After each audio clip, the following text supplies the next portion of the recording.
যে হারে গরম পড়তেছে, এই গরমে কারেন্ট যেমন করে ধোকা দিচ্ছে, আমার বউ এমনটাই করে ধোকা দিচ্ছে।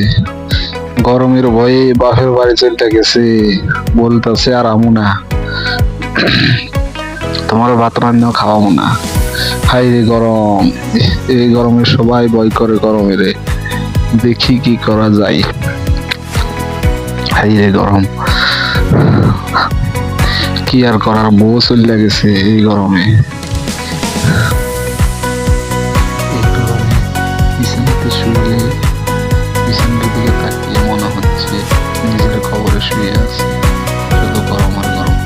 এটা তো ক্ষণিকের গরম, আল্লাহ জানে এই খবরে জানে কত গরম। আল্লাহ আমাদের সবাইকে তুমি মাফ করো। কি আর করবো, 2-3 বার গোসল করি তারপরেও গরম পিছু ছাড়ে না। গোসল করলে ভালো লাগে, গোসলের পরে যেন গরম আমার পিছু দৌড়াদৌড়ি করতেছে।